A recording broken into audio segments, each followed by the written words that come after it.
काय बघूनच एकदम भारी वाटलं ना। आजची ही रेसिपी आहे मस्त अशी चमचमीत मिक्स व्हेज काजू पनीर मसाला। नमस्कार मंडळी, स्वागत आहे सर्वांचं शार्विकाज किचन डायरीमध्ये। चला तर रेसिपीला सुरुवात करूया। इथे एका भांड्यामध्ये पाणी गरम करायला ठेवलं आहे आणि त्यात थोडंसं मीठ घातलं आहे। आता यामध्ये फ्लॉवर आणि ग्रीन पीस घालायचे आहेत। ग्रीन पीस आणि फ्लॉवर नीट करून स्वच्छ धुवून घेतलेले आहेत। याला आता आपण चांगली उकळी काढून घेऊया। तोपर्यंत इथे आपण आता मसाला करून घेऊया। तर इथे या मसाल्यासाठी आपण खोबरे, तीळ, कोथिंबीर, आलं आणि लसूण वापरलेला आहे। याची पाणी घालून एक छान अशी सॉफ्ट एकदम स्मूथ अशी पेस्ट करून घ्यायची आहे। मसाल्यांचं एक्झॅक्ट प्रमाण डिस्क्रिप्शनमध्ये दिलेलं आहे। तर आता इथे ग्रीन पीस आणि फ्लॉवर छान उकळे आलेले आहे। तर याला आता आपण स्ट्रेन करून घेऊया आणि बाजूला ठेवूया। आता इथे एका कढईमध्ये 2 चमचे तेल घेतलेलं आहे।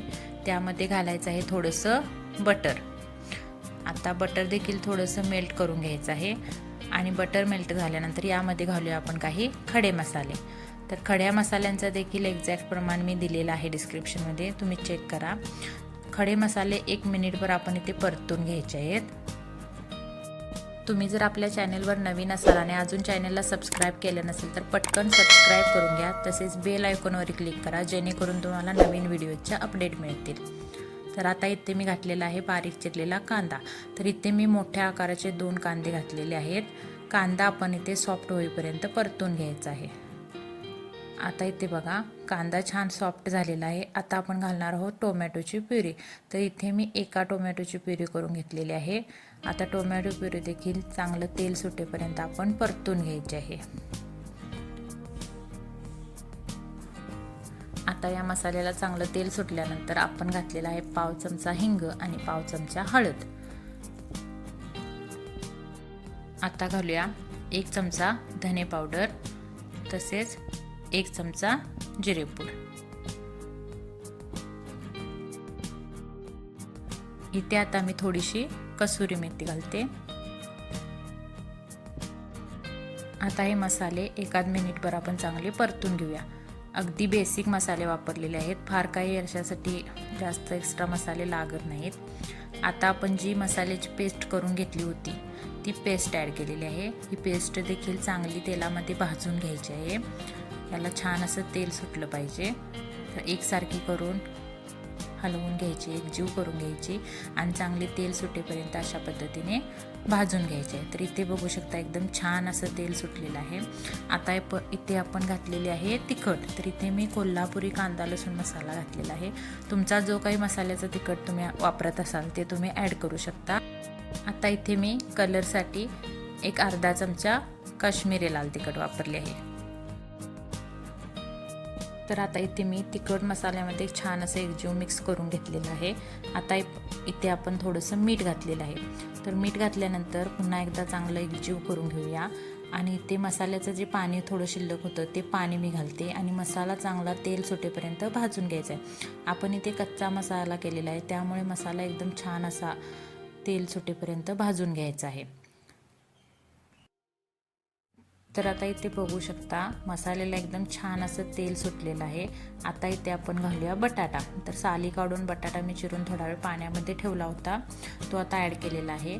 झाकण ठेवून आता आपण याला 2 ते 3 मिनिटं चांगली वाफ येऊ देऊया। आता बटाट्याला चांगली वाफ आलेली आहे। आता यामध्ये आपण जे ग्रीन पीस आणि फ्लॉवर उकडून घेऊन आपण साईडला ठेवले होते ते ॲड करायचे आहेत आणि ते चांगले एकजीव करायचे, चांगले मिक्स करून घ्यायचे मसाल्यामध्ये। तर आता इथे मी थोडंसं मीठ ॲड करते। तर लक्षात ठेवा की आपण मसाला भाजताना मीठ घातलं आहे, त्यामुळे त्या अंदाजाने तिथे मीठ थोडं एक्स्ट्रा घालू शकता तुम्ही। तर आता याला चांगलं मिक्स करूया आणि 2 मिनिटं झाकण ठेवून वाफ काढून घेऊया। तर इथे बघू शकता एकदम छान असं तेल सुटलेलं आहे, अगदी चमचमीत भाजी दिसते। आता यामध्ये घालायचं आहे आपल्याला पाणी। तर पाणी इथे मी गरम करून घेतलेलं आहे। तुम्हाला जेवढी कन्सिस्टन्सी पाहिजे त्यानुसार तुम्ही पाणी ॲड करा। तर इथे मी साधारण 1 वाटी पाणी ॲड केलेलं आहे आणि आता पाणी मसाल्यामध्ये चांगलं मिक्स करून घेऊया।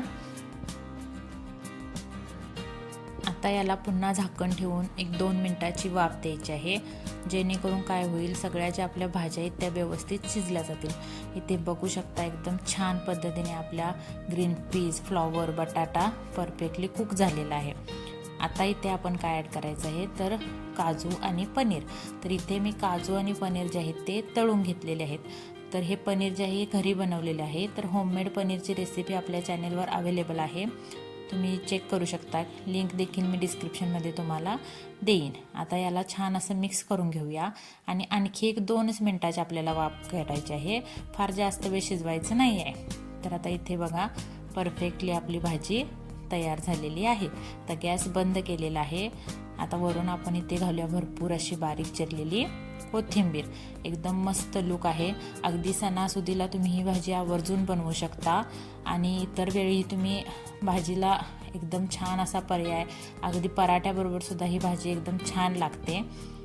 तर रेसिपी तुम्ही नक्की ट्राय करून बघा आणि कशी वाटली रेसिपी हे सांगायला अजिबात विसरू नका.